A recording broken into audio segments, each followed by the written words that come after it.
So like I said, my name is Kyle Houchins. This is Getting Started with Rhino for Windows. And being the holiday season, we're going to jump in and kind of build a little Halloween jack-o'-lantern here. And the whole thing is going to start with a circle. And I'm going to just grab the circle, I'm going to place it by the center, and I'm going to drag something very, pretty small. And then I'm going to use Gumball to duplicate it, and I'm just going to start dragging, and I'm going to tap the Alt key. And when I'm going to tap the Alt key, not the space bar. Let's do it right. Drag, tap Alt. You'll see a little plus sign show up. I don't know if you can see that on your screen or not, but you can see the little plus that shows up next to the cursor. Can you see that flashing? And I'm going to drag another circle up to about here, and then I'm going to drag again, tap Alt, and I'm going to drag a third circle somewhere in the middle, and then I'm going to shift drag on a handle, and I'm going to make a larger circle. And essentially what we're going to do is we're going to loft these three curves together to get our pumpkin shape. And you can see right now that this is actually a lousy pumpkin shape. And we're going to settle down. We're going to fix it. So what I want to do is talk a little bit about loft and how to control loft and things like that. And so basically, the difference between loft and some other surfacing tools is kind of the difference between control point curves and interpolate point curves. And if you're just getting started and you just went, wait a minute, what? There's two types of curves up here. There's control point curves right here, and there's interpolate point curves. In control point curves, you place the points, and the curve gets interpolated through the points. It's a spline. So it uses these points as anchors, and then it averages through those points. An interpolate point, let me turn these on. An interpolate point curve actually goes right through the points itself. See that? And curves have both interpolate points and CV points of each curve. But if I turn on the interpolate points, you can see that the points go right through the curve itself. And so the control on this, although it's a little bit more specific, let me mute my mic. My voice is failing on me already. I'm just going to clear my throat, and I don't want to put you through that. Hang on just a second.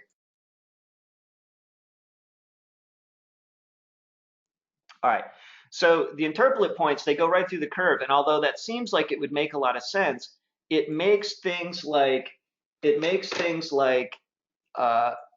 doing curves smoothly, it makes it kind of difficult, because as I move something, you see that the point has a very extreme effect on the curve itself, whereas the CV curves tend to be a little bit more controllable and a little bit smoother when you're placing things. Now, why would you use one over the other? Well, I would use this one primarily because that's basically how I was taught. I've been doing it for 25 years, and this is how I always do it. Why would I ever want to use this? Well, I'll show you. So let's invent a scenario here where we had to draw a curve from here, from a quad here to a center point here to a quad here. And I'm going to just make a center point here so you can see it, so we don't have to go looking for it. Just using an O snap to place that point. So, and let's say I wanted to do another one. Let's see, I gotta get my quad snap turned on. There, and another one there. Let's say we wanted to specifically put a curve right through those points, and the curve had to pass through there. If I do that with a CV curve, right, a control vertex curve, look what happens. The points go through there, see that? But the curve does not. And the reason for that is, as you place the points, the curves are mathematically calculated to be the average of all of those points. Each point has the same weight. So it goes from here to here, here to here with equal speed or whatever, span, or however you want to call it. I went to art school, so I'm not going to give you math terms. So the interpolate curve, this other one, it actually goes right through the points. So if I was going to, let's pick the right point, shall we? Let's go here, here, and here. So you can see that it goes right through there. Now, the shape of these curves is different though. If I go back and do this one again. And you'll notice that helps if I place it in the right spot. Come on. There we go. You're like, oh, this is the unrehearsal part. Yeah, this is the unrehearsal part. So you'll see that the curves have a little different shape, right? See, this is a little peakier. This is a little flatter. Now, obviously, if I were to stretch this out, if I were to grab this point up here and move it, you know, but even if I try and move it, the curves have a slightly different shape. So depending on what you're trying to do, that may or may not be a good thing. But anyways, that's the reason for the two differences.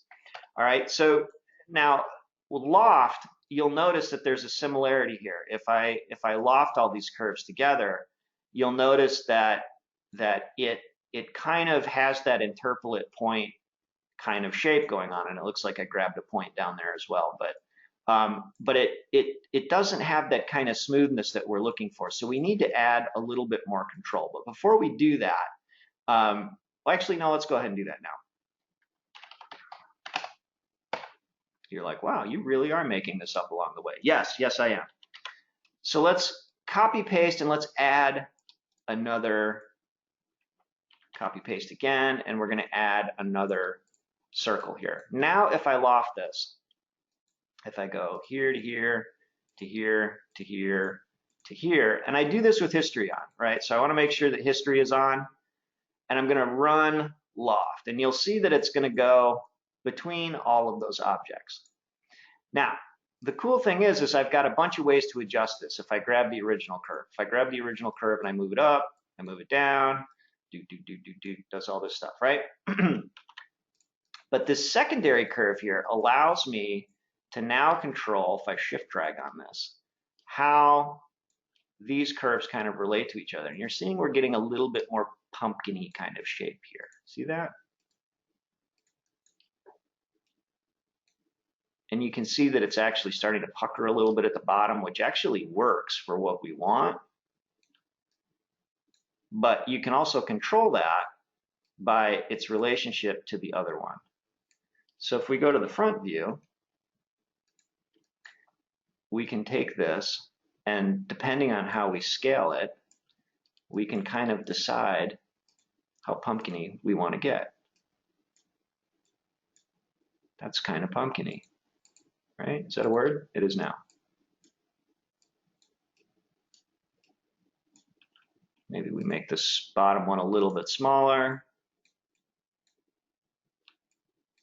And so we're starting to get this shape. Now we can even do things like this, where I can come in here and I can rotate this and actually make this a little, you know, a little lopsided.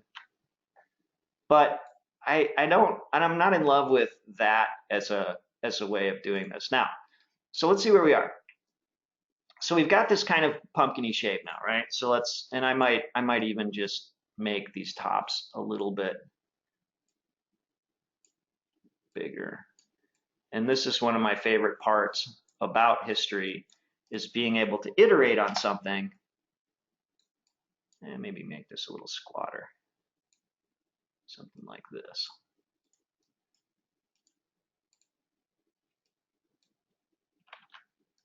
That'll work. We'll call that good.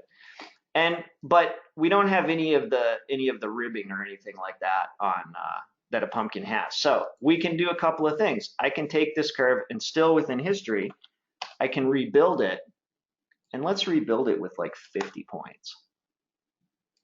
And you'll see that the surface changes. And if I go to the top view, I can actually come through here and start grabbing these points. Turn them on. I can start grabbing these, and I can start messing with this, and it starts to add my little pumpkin details, right? And I'm going to do them I'm going to do them a couple at a time. And I don't want to do it exactly evenly. I want it to be a little, you know, organic. I don't want it to look like it's been done by a machine.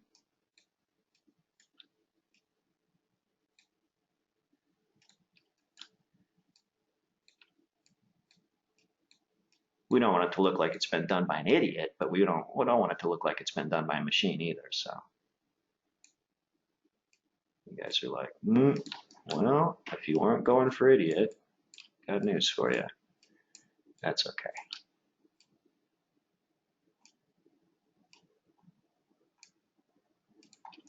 All right, so let's take a look at this and see how pumpkin-y are we looking here. And that's okay, but it's not quite what I was looking for. So I'm actually going to take this and I'm going to actually rebuild it again. And I'm going to rebuild it with like 60, well, let's do 75 points. Not 750. We don't want to do 750. That's crazy talk. All right, so we're going to do this, and you'll see that the surface updates again because history is helping us out still. So I'm going to still go to the top view, and let's get into this thing a little bit. I'm actually going to get in here, and I'm going to scale these guys together to make these a little tighter. Because corners in Rhino are functions of 3, right? You know that, right? Everybody's looking at each other going, yeah. Nobody has any idea what I'm talking about. Functions of 3, NURBS corners. 1, 2, 3. You have to have 3 points to make a corner. If you have 2 corners going into each other, 1, 2, 3, I'm going to steal this point, 2, 3. See this? 1, 2, 3, 1, 2, 3. If I have 2 corners with a straight, I go 1, 2, 3, way out here, 1, 2, 3. All right, that is all you need to make a corner. You don't need to do this. Don't make corners like that. That's bad. Bad, good, bad, good. All right, got that clear? So we want to think about things in 3s. We want to think about points and collections of 3s. And so in doing that, I'm going to turn this on. And I'm going to say, okay, 1, 2, 3, 1, 2, 3. That's my corner. So if I want this to be tighter, I move these 3 closer together, right? So that's what I'm going to do. I'm going to pull these a little closer together. I'm going to leave this curve turned on. That's the third one. And it doesn't work out perfectly because I didn't do the math. So I didn't really care to. You're welcome to.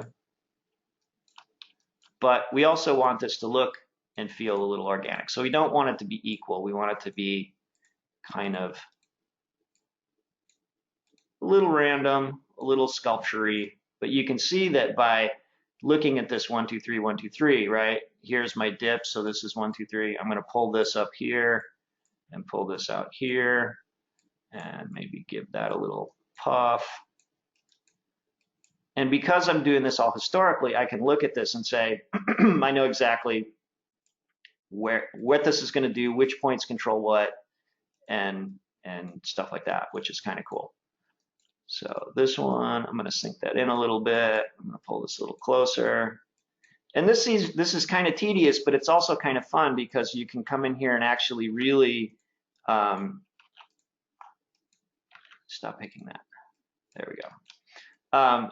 You can really start kind of designing this, right? You can get into the sculpture of it or whatever. And this is a very simple sculpture, but I think it's a good kind of on-ramp to start thinking about how history and iteration and things like that can start to help you as a designer. Because imagine if this was a vase, imagine if this was a shape for a phone case or whatever. I don't know, whatever you're making. But we want to think about this as and understand how to get shapes by manipulating these sets of 3. So if you take nothing away from this other than the sound of my smooth baritone voice, take away the fact that corners in NURBS are made in 3s.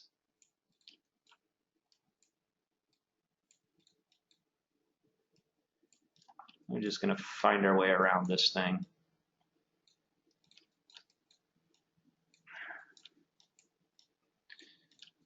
And I could have planned this better mathematically, but who has time for that?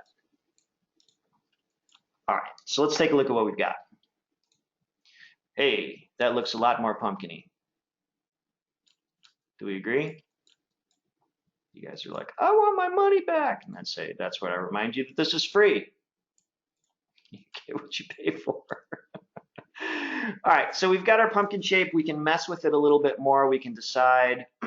I don't like kind of how that is tweaking, so let's fix that.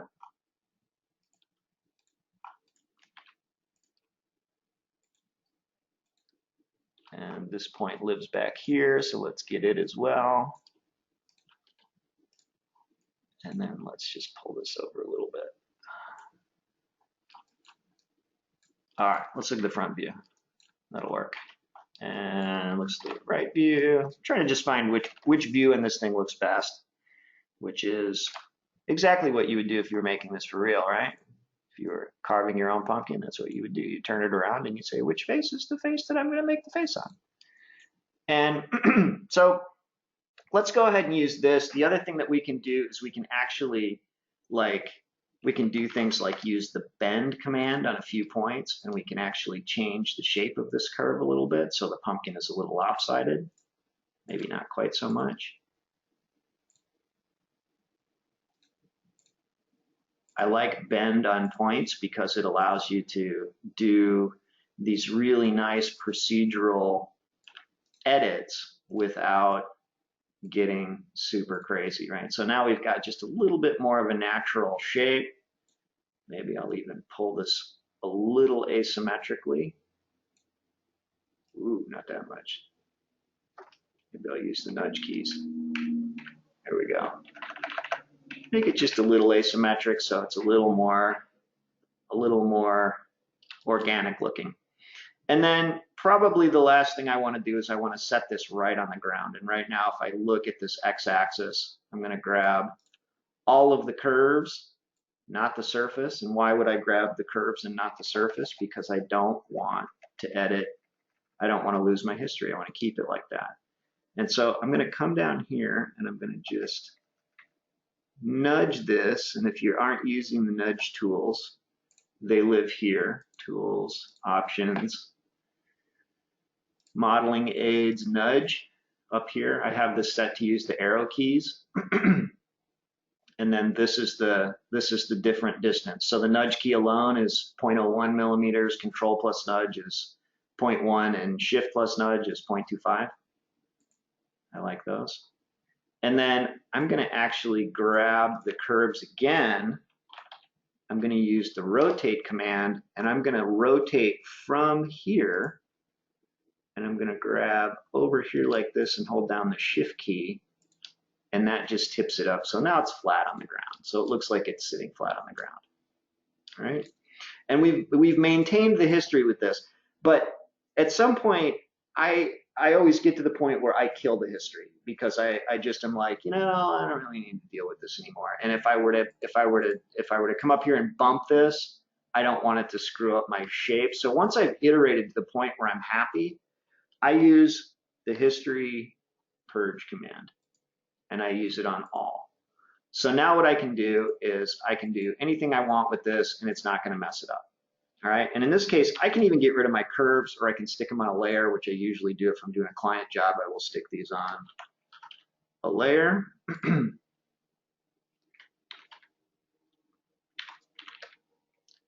Move these over here, change object layer, and just hide them. And then that way, if I need to get back to them, I can, right? So now I've got this, and I try to turn the points on for the surface, but it says it can't turn on points for a poly surface. So if I wanted to edit this further, I'd either have to undo and get my history back, or I'd have to explode this and then back into surfaces. See how it's exploded back into 4 surfaces? And then turn on the points for that. And then I can edit these points. So like if I wanted to come up here, I could take all of these points, and I could scale these to 0, which would make the top of this completely flat.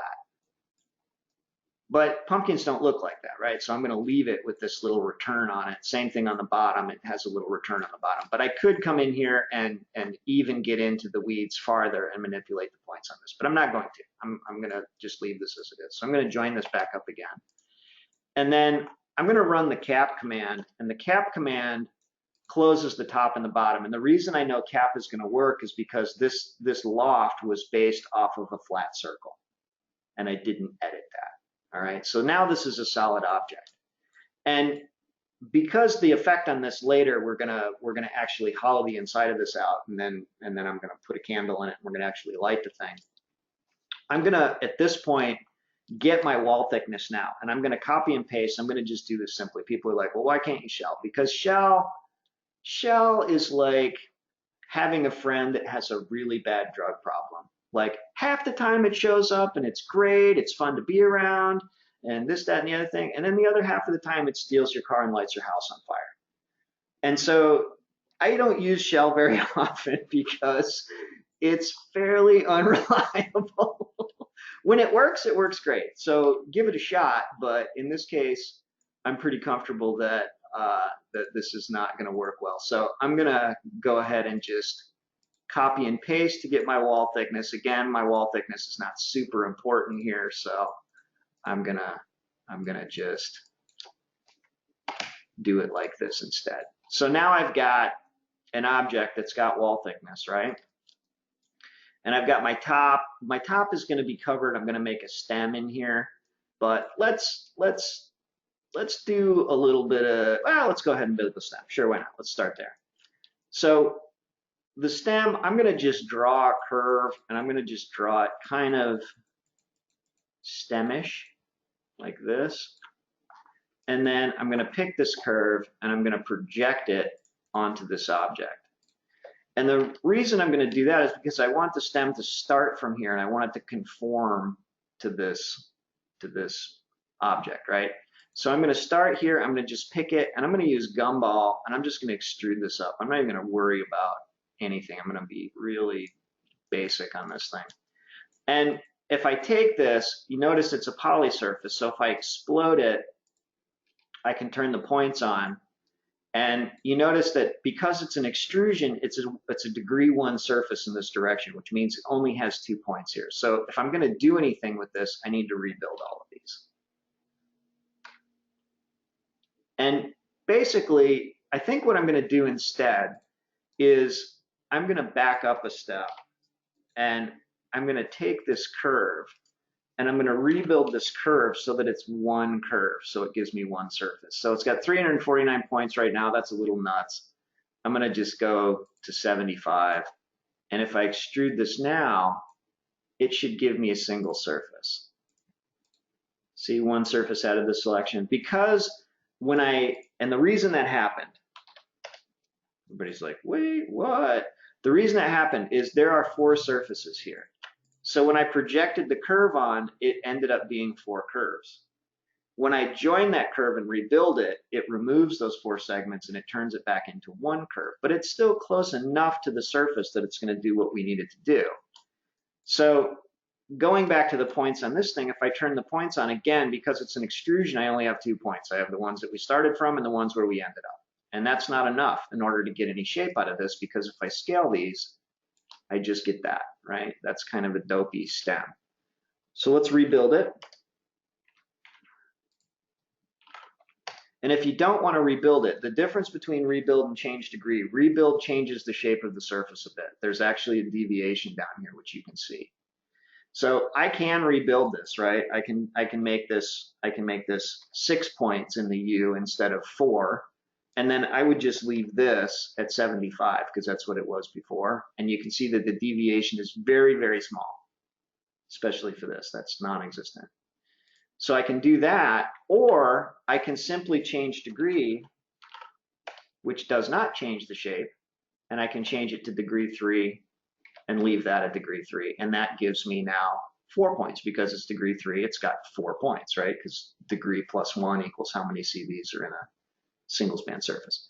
So now that I have a little bit of shape, if I drag on this, I can start to sculpt it, which is what I wanted to do. in the first place.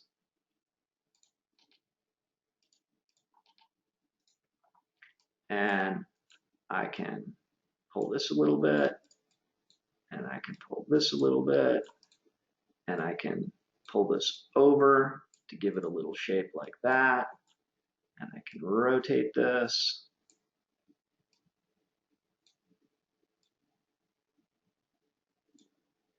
And pull this over, and we can start to get the real benefit of NURBS modeling, which is to be able to pull the points of the surfaces after you made them and really get some nice organic shapes. All right, I'm going to pull this way. And then we get this really nice kind of S curve and couple of shapes and stuff like that. And and this, I may actually scale this a little bit just to give it a little less uniform. And I may even grab all of these points and bend them so that I get a little more interesting shape at the top of that. Because we don't want, we want this to feel a little bit organic. We don't want it to feel like it was machined. So now we've got a nice stem, right? How do we fill the end of this thing? Well, there's a great tool for doing stuff like that, especially when the surface quality isn't super important. And I'm just use patch. And 20 and 20 is probably not enough. I'm going to turn the adjust tangency off, and that just makes it flat. That way it looks like it was cut or torn or something like that. And we can try 20/20 and see if it works. If it may not have enough points in it to join. See how it says it was unable to join the surfaces or poly surfaces, and I turn the edges on. It's still pink. This is still separate. I don't want that. So let's try it again. And let's do 40 and 40. That might be enough. Let's try and join it.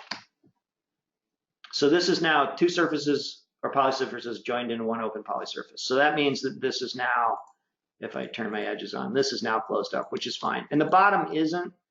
And we can deal with that going forward. I may actually Boolean this into it, make it all one piece. So let's say I was designing this for a props company and they wanted to actually run this through a printer. If we were going to run it through a printer, if it was just going to be a rendering, who cares? Just leave it open. But if you're going to run it through a printer, everything has to be closed. So what I'm going to do is let's Boolean this together for now. Actually, let's not, because if I do that, what's going to happen? Because this has a wall thickness in it, if I Boolean these two things together, I think I'm going to lose my wall thickness. Let's try. Well, I actually failed the Boolean, so nothing happened. But let's take it and stick it down in here a little bit. There we go. Now it's intersecting. Let's Boolean it. I think I lose my wall thickness that way.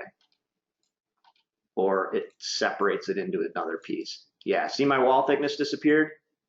I don't want that. So I'm going to undo that for now.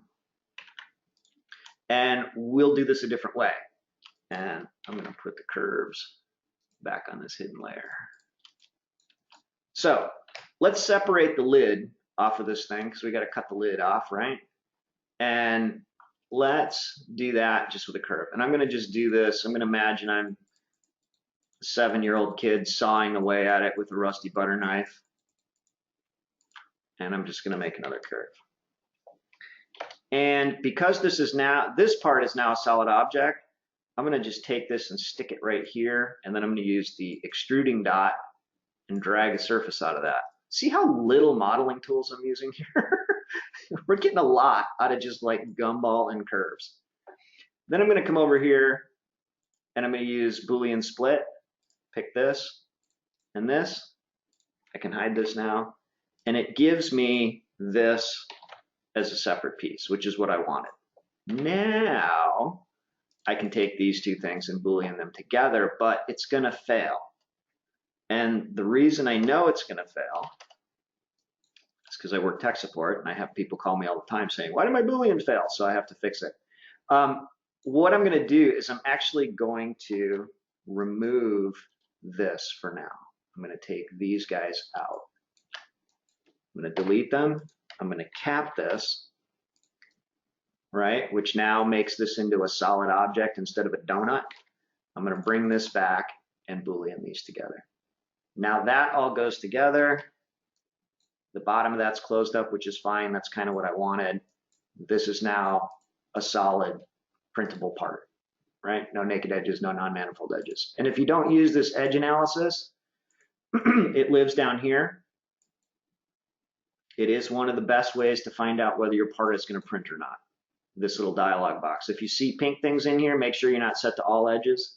Set to naked edges. Any pink in your model, and if you want to see, you can zoom to it. That is a situation that you have to fix. Okay. So let's give this a little interest, and let's say if we were to pick this up and set it back down, it probably wouldn't line up perfectly. And then let's go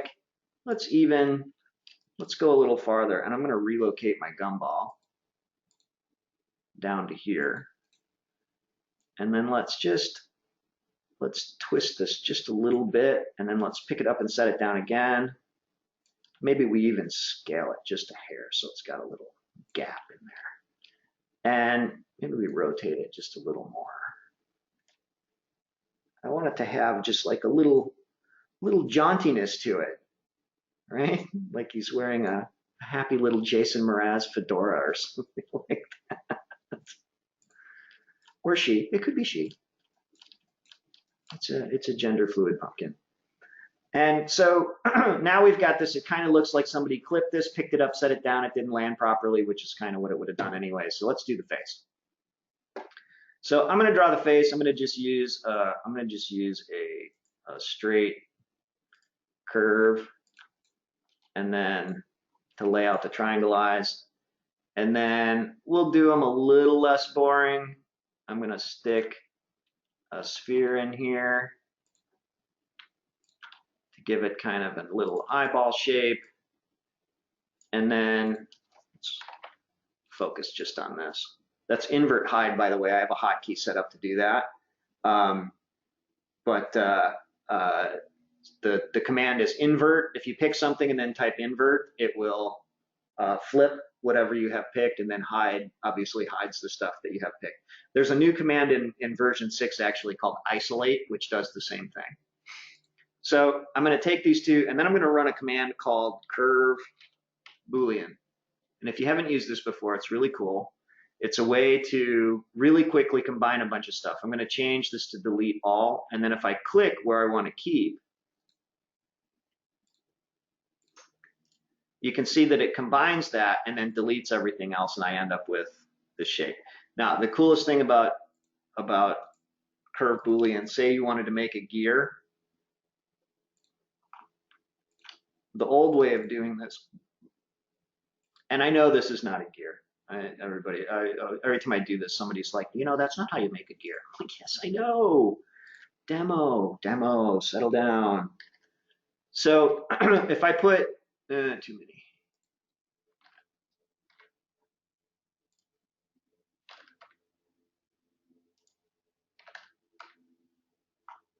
I gotta get these to not overlap. There we go. So if I was gonna make a gear and I had to pick, and then I had to trim this and then trim that and trim this and trim that and trim this and trim that, that would be a pain, right? Well, curve boolean, I can pick all of this stuff, and if I want just the outer profile, I click outside. If I want pieces of it, I can pick inside, and then as I click, I can add stuff. But in this case, I would simply just click outside it, and I would get the outer profile, and poof, I have a gear, right? And I know it's not a gear, settle down. That doesn't have the proper pitch on it to work in a mechanism, you know that, right? Yes, I know, settle down. All right, so I have this, and I wanna make this a little bit more interesting. So I'm gonna turn the points on, and I'm gonna start pulling these points a little bit. And because I did a curve boolean, it did an interesting thing. It took all of the degree 1 curves that only had 2 control points, and it changed them all to degree 3 or 2. It might be 2, who knows? So I'm gonna just add a little bit of interest to this, right? Like that. And maybe I'll pull this up a little bit. And that's a little bit more interesting eye, right? So let's put it back on our pumpkin and see. I'm gonna reduce the amount of isoparams by shutting this iso curve density off under the rainbow donut here. That way I can see this a little bit better. So I'm gonna take this and place it where I want it to be, and then I'm gonna mirror it around 0. And then because it's historically enabled, I can mess with it, and the other side reflects. I want them to be a little spooky, but not like crazy spooky. I don't want to terrify anybody. I'm like a fun Halloween person, not a like, oh my God, we're all gonna die Halloween person. I don't like that. So I'm gonna draw that, and then I'm gonna draw a little secondary pupil up here, a little pupil highlight. And I'll stick all this stuff together. I may do this in a couple of pieces, but I do want those pieces there. So maybe this needs to be a little bigger. Like that. All right, that'll work. And then we need to draw a mouth. I'm gonna do that with a 3-point curve. I like this tool because it's really easy. I'm gonna do this really super exaggerated mouth.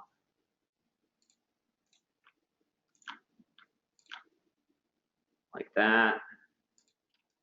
And then let's throw some teeth in here. Some kind of goofy teeth. I'm overlapping this curve because I'm going to use what? Say it with me. Curve Boolean. Oh God, you guys are so good. I'm so glad that everybody's listening. Curve Boolean is super wonderful for this kind of stuff because you don't have to go trim, trim, trim, trim, trim, trim, trim, trim, trim, trim, trim, trim. Nobody has time for that. All right, so now I'm going to grab all of this. Not that.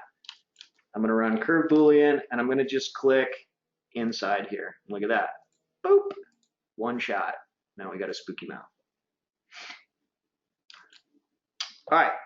So what are we going to do with all this wonderful stuff that we've just created? So let's grab these, and I am going to drag these out here so that I can see them. And then what I'm going to do is I'm going to grab each individual element, and I'm going to do these separately. And I'm going to just extrude these right straight into the model, but not all the way through. I don't want to go all the way through because I don't want to blast through the back half.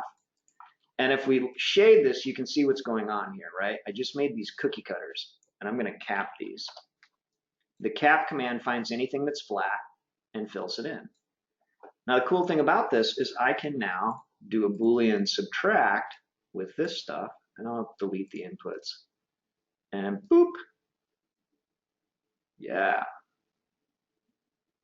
That beats sawing your hand in half with a rusty knife. Now, the mouth is kind of wrapping under a little bit, and I don't like that, so I'm going to undo this, and I'm going to move all of this up a little bit, like that. I think that feels a little better. And the eyes are kind of wrapping over the top. Maybe I split the difference. There. All right, that'll work better. Let's do this instead. Don't forget to design while you're doing this. You know, ideally, you are making stuff and you're designing it along the way. What I don't want you to do is just be a mindless CAD monkey and just put stuff. Now, I don't like those eyes, so I'm going to undo it. I actually am going to, let's see, I'm going to delete these and do them over because I did actually want that little pupil thing there. So let's do this.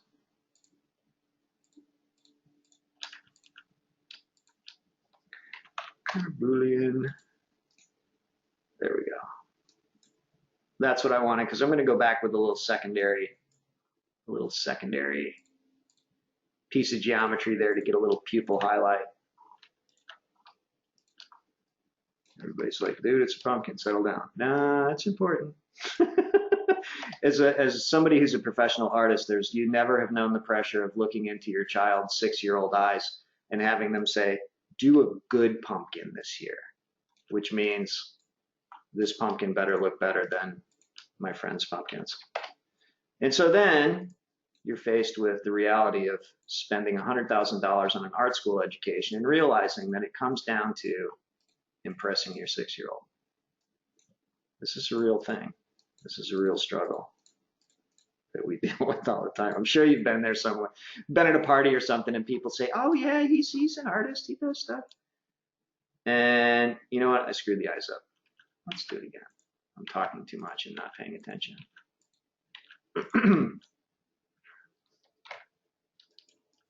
All right. Think this time.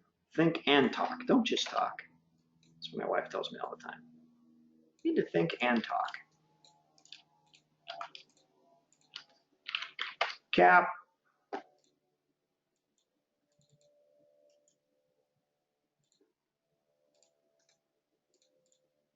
All right. And I don't want, I know what I'm doing.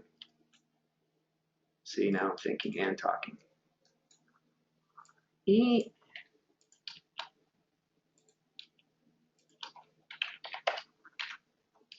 are like, this doesn't seem like this should be as hard as you're making it. I know, it's not.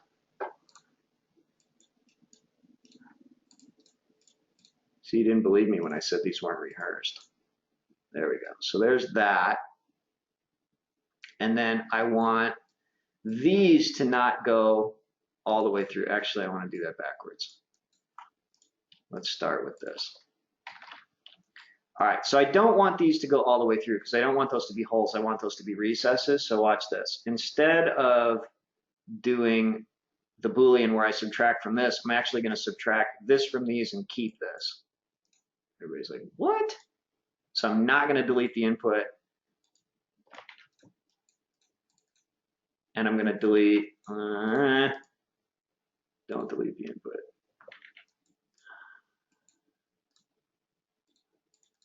There we go. Get rid of these. And so what I've done is I've made the ends of these conform to the face of this. And now I can take this and stick them in a little bit like that. And I make a recess without going all the way through. People are like, oh, I see. We just thought you were being an idiot. It happens. It's a common mistake. I get that a lot. Let's take these out. Now I want to go all the way through with these guys. Everybody's like, wow, that was a long way to get there. Yes, it was, and I apologize, but ooh, need the mouth. There we go. All right, so we've got that. Let's hide our curves. Put them on a layer. I always keep my curves, especially if I'm doing a client gig, because you never know. How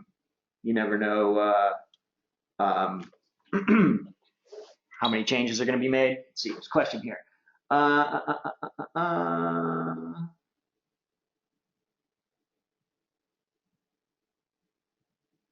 So Scott, I apologize if this is going fast. What I would recommend is hit our Vimeo page, and there is a lot of kind of step-by-step. The other thing, by the way, let me just segue for a second. Scott's saying that I'm going too fast, and he's like, he's a super new to Rhino, so I'm kind of losing him, and I apologize for that. But let's let me take you to a place that's got a bunch of stuff. Vimeo.com, Rhino. Let me just find the right. There we go. Vimeo.com/Rhino. There is 537 videos on here that you can dig through. Everything from this is the last getting started we just did, to individual tools, to Grasshopper, to anything. But there's tons of stuff in here, Scott, if you're lost. The other thing that I want to point out is if we go to the Rhino page, this is the best place to get started. Here's the level 1 manual. Here's the level 2 manual. Both of these are free.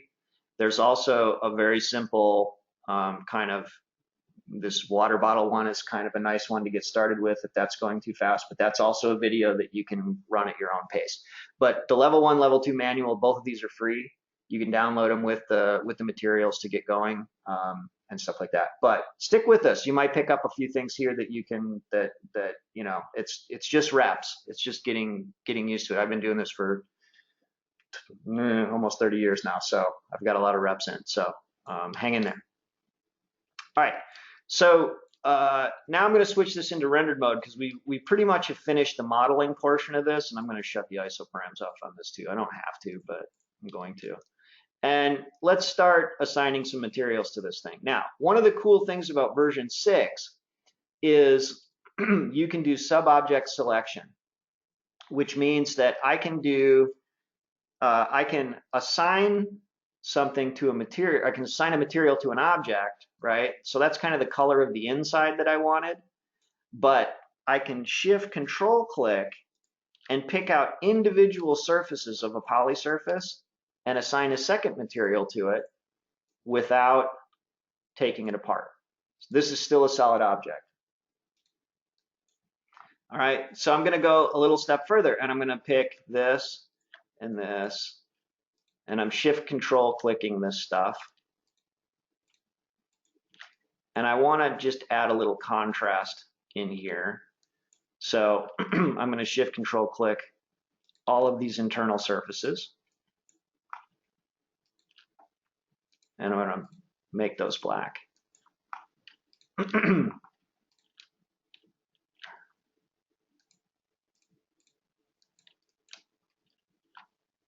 And I'm gonna drag, shift drag select all of this stuff and right click and assign that.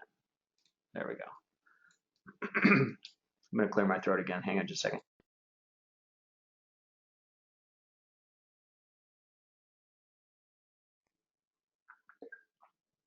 My ever-present cup of hot coffee is not helping my throat today. So, all right. So let's grab this, assign here.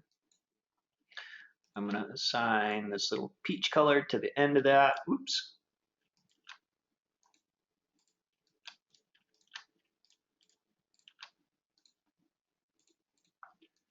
So there's our materials.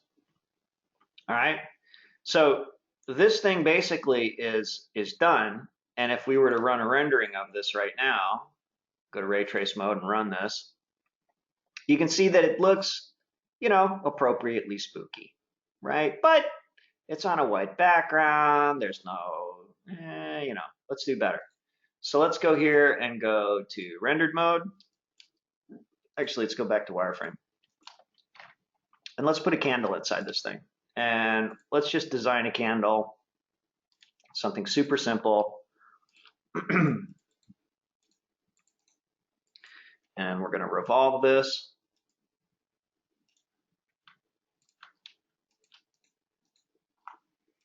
And let's turn on the points for this surface. And let's make it a little bit interesting.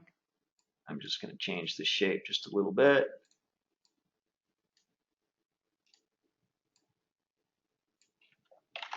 Using the bend tool. Look, it's a little melty. Let's put a, ooh, it got faceted in there. Let's undo that. I'm gonna rebuild it. It was a degree 2 surface. See this U2? So let's make this 8 and 8, and then 3 and 3. And that, we lose a little bit of detail, but we can always get it back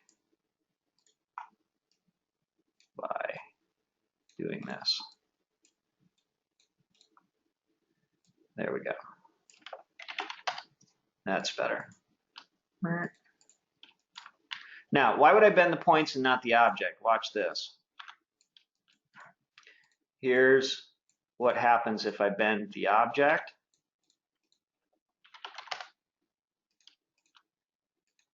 Look at that. See all this rebuild that happens? Where if I bend the points, it's literally just like grabbing the points and moving them yourselves. We don't get that extra rebuild. So if you have the option, if you're using the bend command, turn the points on and bend the points, not the object itself. Let's throw a little wick in here.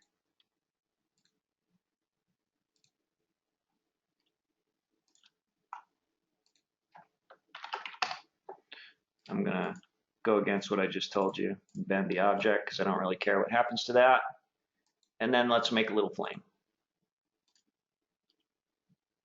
So Scott, one of the things I want you to take away from this, if you're lost, right? What I want you to take away from is turning on the points for curves and surfaces and manipulating them. If that's all you take away from this, that's going to be a win. All right. So don't get overwhelmed with the content. Just dissect the basics, and some of the basics on here are just, you know, the things that we're doing are pretty basic, right? Gumball, rotate, manipulate, turn on points, use gumball to move points. This is all stuff that's useful for you. All right. So this is all, just put this in your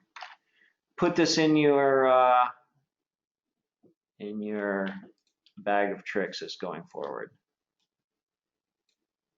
All right, so let's go back to rendered mode and let's isolate this stuff.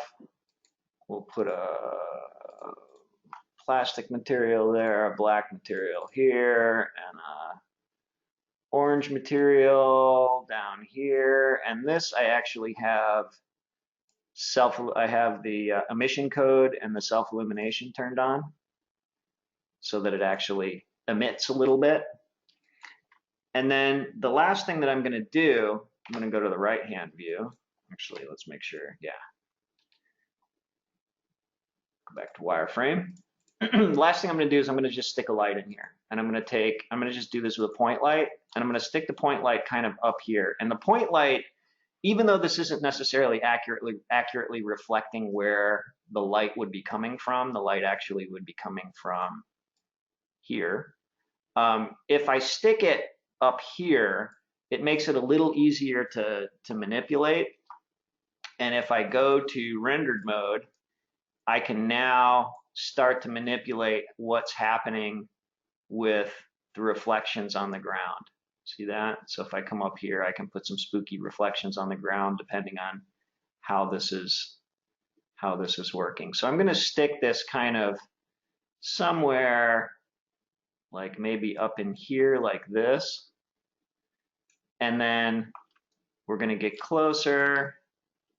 Let's go to our render tab down here, and I'm going to change the backdrop from a solid color to a gradient. And let's make the top color black and the bottom color, let's make it very close to black, but not quite black, just a little off black. And then we can simply just come in here and run a render. Ray trace mode, let it run. And you can see that my reflections aren't quite exactly what I was looking for. So maybe I come in here and I loosen this bottom gradient up a little bit. And the cool thing about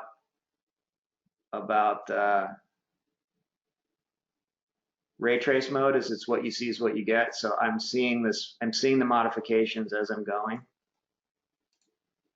And if I shrink this down to a smaller window and I come around here, I can start manipulating my light to maybe get a little bit better reflection for what I'm looking for. And I'm looking to see where, see how the light kind of, I can play with that light and decide what I want it to do. I come way up here, I should, there it is. I wanted to see that little reflection on the ground. We can also go to our ground plane. If we wanted to do something silly, we could use a material for our ground plane. We'll just use a paint, but I'm going to do black. And it's gloss right now, which is too glossy, so I'm going to back this off.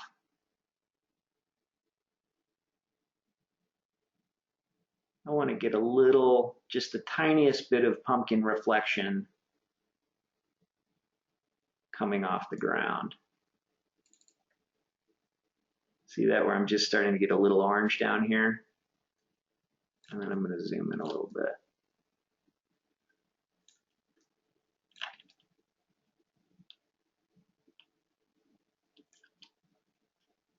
And depending on how, you can change the type of material that this is. You could do a 2-pass rendering where if you wanted the reflection, I could take this and turn this glossiness way up so that I get this, really strong pumpkin reflection in here, but then I could do a second pass where I could come and I could back off the background or whatever I wanted to do, right? So there's a bunch of different effects in here. But ray trace mode, this is new for version 6. Is really cool because as you make your modifications, they happen instantly in real time. And so if I don't really like this, I do like the reflection here, but I'm not in love with this hard horizon line. So I may go back to my, and just do the shadow only, because I do like the black, just the black background, and let that guy run. Okay, and we went gray down here instead of black so that we get a little bit of shadow under here, which grounds it, makes it look like it's not flying. What are the best commands for architecture? That's like trying to say, what's the best word for talking? All of them, all of the tools. Yeah. Architecture, you're going to do lots of extruding. There's a video on Vimeo. If we go back to Vimeo here, actually no, under here, this simple building, this is a nice one to start with for architecture.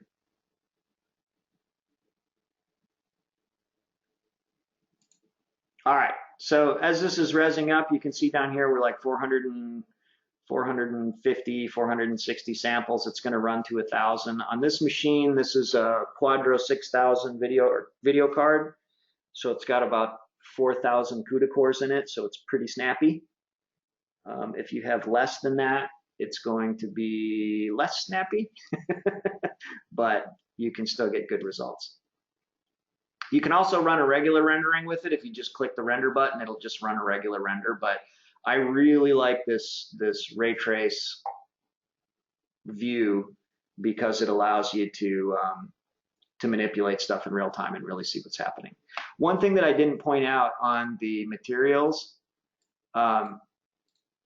there is a, on the settings, if I make a new material, let's say I make a new pumpkin skin material, I'm going to start with plastic.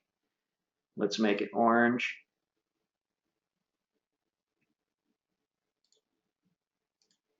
And then down here, there's a bump texture. These are canned materials, so you can do stuff hatch, crosshatch, dots, grit, leather, speckle. I used speckle on this, and then you can change the size of the speckle here. But if the speckle is not doing what you want, if it doesn't give you enough speckle, simply take this and change it from plastic to custom. This unlocks all of the materials, or all of the aspects of the material that are canned in the can shaders. And we go to the bump and we can increase the amount of speckle here. Okay? So that's as simple as changing from paint to, or from plastic to custom. So if the canned ones, if these gem glass metal paint picture plaster plastic aren't, say that 10 times fast, aren't doing what you want, switch it to a custom, and then it opens up all of the aspects here that you can then mess with. If you're doing gems and it's not giving you the right amount of sparkle or whatever, change it to custom and you can mess with the IOR and the transparency and all that stuff. Okay?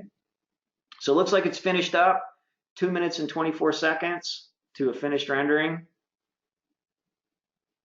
And 10 o'clock, which lands us right smack dab in the center of the hour. Finishes up basically what I wanted to show you for today. Any questions?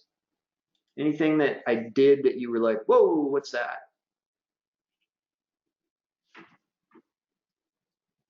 I'd like to switch from Blender to Rhino for car modeling so I can 3D print and also import into Solid Edge. Are there any good resources for car modeling tutorials in Rhino? I'm familiar with the links you provided. Are there others? There is the best video for car modeling is this one. And I think it's still in German, but this is the best one. Let's see where I can find it. This one.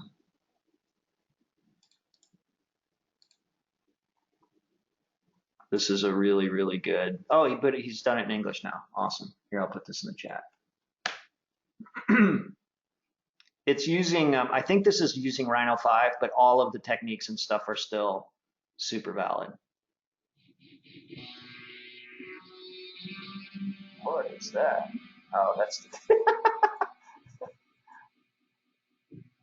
all right. Singing websites. I was like, boy, I was like, can anybody else hear that, or am I losing my mind? I don't know if you could hear that, but the website started singing. I was like, what in the world? All right. Any other questions? How did you project the stem curve onto the pumpkin surface? There is a project curve tool right here. Project curves. There's also a pull curve, and the difference between project curve and pull curve is the pull curve takes the existing points of the curve and it sucks them to the surface, which may or may not be super accurate because it doesn't have as many points. The project curve actually projects the curve onto the surface and then rebuilds the curve with as many points as it needs to be accurate to the surface itself. So pull curve gives you a little bit better or a little bit lighter curve. So those are the two options right there.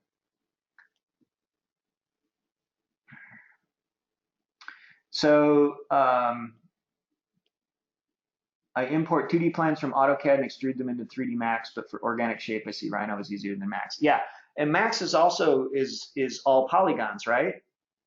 Rhino is NURBS, and so you get the benefit of NURBS if you need that. If you wanted to take your models in Max and, like, say for instance, get them into SolidWorks, you wouldn't be able to do so because SolidWorks won't take polygons. At least it didn't used to, unless they've changed something. There's an argument, as to whether polygons versus NURBS. Polygons are great for printing.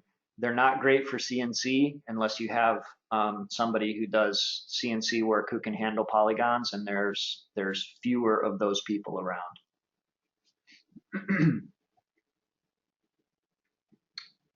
Yeah, it won't. Yeah, and Blender, same thing. Blender's polygons, and Blender's amazing, but it's limited if you need to go to a CNC or go to SolidWorks or go to Pro E or something like that. So, all right, if you have version 6, make sure you are using one of the best benefits of being in the Rhino family. I hate it when people say stuff like that, but it's really kind of true. We put the fun in dysfunctional. Go here. Make sure you're getting version 7. This is the whip of version 7 right now, and version 7 has sub-Ds in it. If you guys like T-splines, remember T-splines? That's probably where we all first met, because I used to be the T-splines demo monkey. Grab V7 and start playing with the sub-Ds. We need input because it's fluxing and developing very quickly and very fast. So please download that, please try it, and please hit the forum and let us know what you think. Okay? All right, any other questions I can give? If not, I'm doing another one tomorrow for the Mac folks. If you want to come back, and if you aren't sick of hearing my voice already, it's probably gonna be the same one. I'll probably do the pumpkin one again, or something else. I'll figure out something else to do. Maybe I'll do a skull or something. It'll be something spooky. All right. Anything else? No? I'll leave you with Spooky Pumpkin Man and say happy holidays. And I will catch up with you next time. Thanks for joining. Any other questions? Let me know now. If not, I'll let you go. 10:06. Kind of nailed the timing. That's awesome. All right. Thanks, everybody. I'm going to go ahead and shut down now. We'll see you next time. I'm Kyle Houchins. This is Getting Started, Rhino for Windows. Thanks.